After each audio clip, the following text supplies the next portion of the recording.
C'est pas possible. C'est pas possible que une personne mettre des familles dans la rue, dans le désarroi, aux yeux accompagnés des forces de l'ordre, et c'est après, je vais dire, c'est après ça qu'on vient nous dire que non, il n'avait pas le droit, non, c'est l'image la plus négative que la Côte d'Ivoire peut renvoyer aujourd'hui.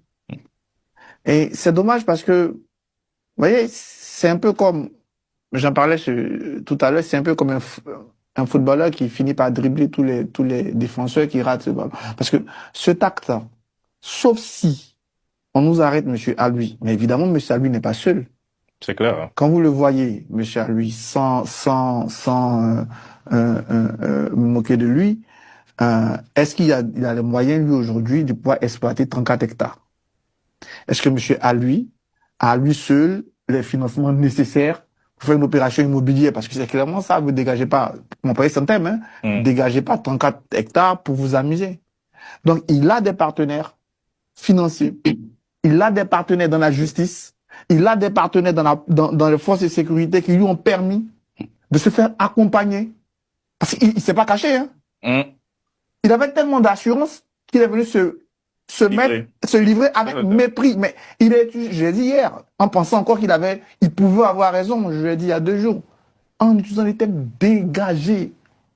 Mais le mépris le plus total. Je pense qu'il y a des situations comme celle-là, où le mal est tellement profond, que je pense qu'il surclasse les clivages politiques. Parce que là, il s'agit de notre nation. Ah bah là, oui, oui. Oui, non, mais là, on assiste à un miracle sur le plateau de la bande à Carlyle. Après Tiekoura Diaby, Arthur Banga, bienvenue, messieurs, dans l'opposition ivoirienne. Alors, vous avez le choix, le PDC, le PPRD, pas dans l'opposition. Ça n'a rien à voir. Il y a des phénomènes, il y a des questions. Il y a des questions. Vous êtes un opposant, Norbert? Il y a des questions. Vous êtes un opposant? Non, je suis un observateur. Ah bah ouais, j'avais eu peur. Ah, on dirait pas. Je dis qu'il y a des questions. Il y a des questions qui touchent au-delà des cliniques. Qui transcendent, oui. Qui transcendent. Oui. Je pense pas que le président de la République soit fier de ça. Exactement. Je crois. Je dis. N'est pas du tout fier. Mais on peut pas s'arrêter à des analyses. Mais monsieur, enfin, on peut pas s'arrêter à des condamnations. Il faut des actes forts. Moi, je vais terminer politique par aussi, j'imagine aussi. Fort. D'abord, juridique. Moi, je vais dire 2 choses à des gens.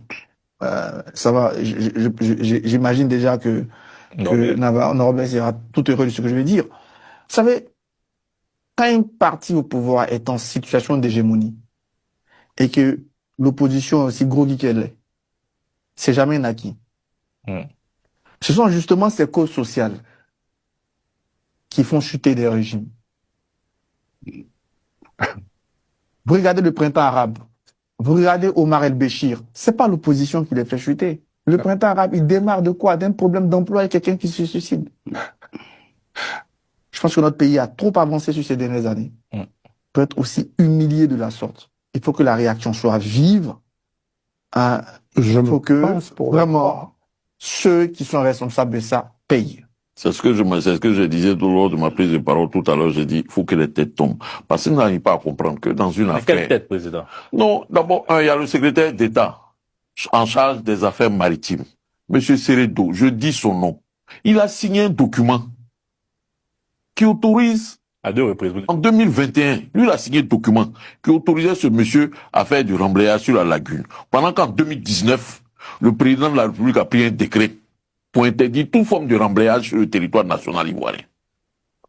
Dans cette affaire-là, il y a la mairie de Koumassi, qui fait genre n'est pas au courant. Vous n'êtes pas au courant d'une affaire, quelqu'un vient détruire des maisons sur 10 hectares, et vous, le lendemain, vous produisez un communiqué pour dire on va venir ramasser les gravats. C'est vous qui avez produit les gravats là, et puis vous avez venu les ramasser. La mairie de Koumassi est en train de nous distraire. Elle a quelque chose à y avoir.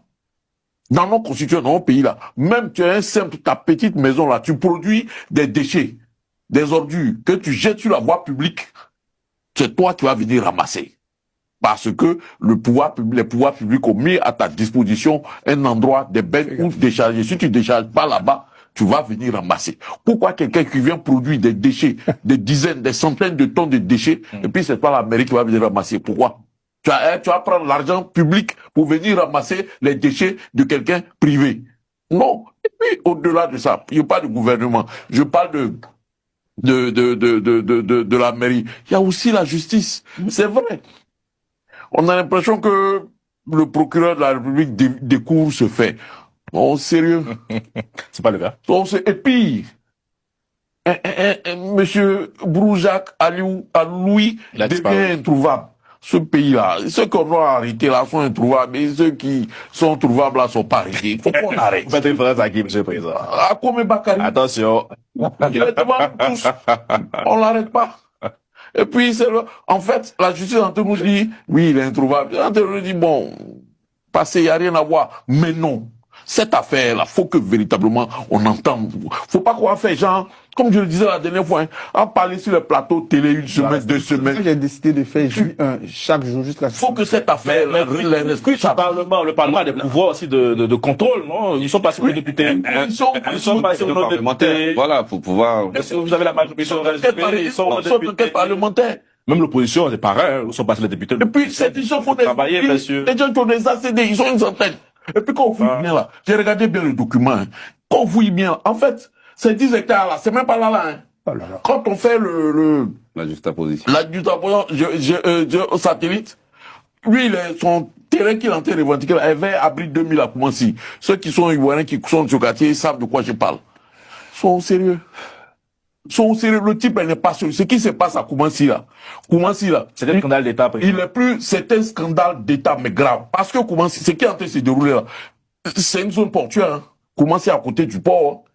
C'est une zone portuaire, il faut construire, il y a des entrepôts qui sont en train de naître. Est-ce qu'aujourd'hui, il préfère taxer des gens qui vont venir construire des entrepôts, des industries, c'est plus rentable que d'encaisser des patentes, je sais pas comment on appelle ça là.